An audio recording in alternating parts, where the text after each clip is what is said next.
Assalomu alaykum. Elektrotexnika o'z kanali obunachilari va kuzatuvchilar. Bugun navbatdagi suhbatimiz UPA-10 устройство прогрузки avtomatov. Avtomatik o'chirib yoqishlarni yuklash pribori haqida bo'ladi. Ushbu priborimizda ikki xil rejimda ishlaydi: 380, 220. Keyin yana ish rejimlari bor. Obmotkalarimizda ketma-ket ulasak bu rejimda ishlatamiz, parallel ulasak bu rejimda ishlatamiz. O'zining ichida tiristorni moduli mavjud. Tiristorni modul. Mana bu regulyator tiristorni modul orqali regulировка qiladi. Agar biz RNO regulyator напряжения однофазный, ya'ni avtotransformator ulaydigan bo'lsak, bu rejimga qo'yamiz. RNO'miz bizda 220 volt rejimida ishlaydi. 380 hozir biz 380 ulaganmiz.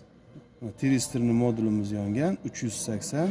Obmotkalarimiz ulanishi parallel. Mana obmotkalarimiz mana bu yerdan ulanadi. Mana obmotkalarimiz ulanish joyi. Mana bu ikkita nimalarimizni yuqoriga qo'ysak mana parallel bo'ladi. O'rta holatga olib kelib qotiradigan bo'lsak, ketma-ket bo'ladi.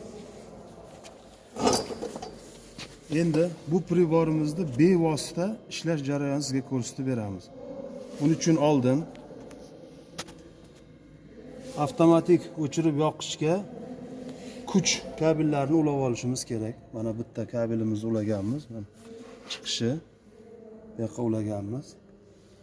3 ta fazaga ulaganmiz. Mana ikkinchi tarafiga mana ikkinchi simimizni ulaganmiz.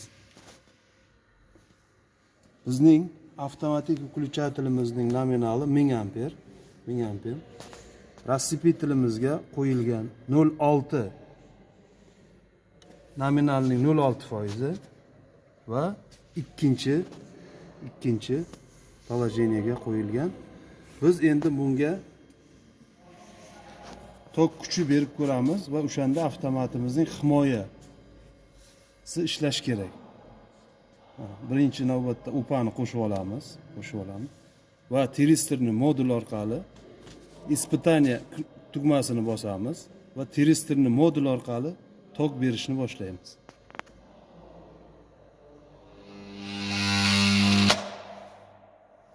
Mana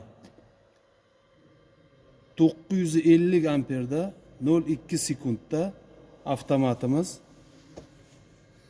himoyasi ishladi.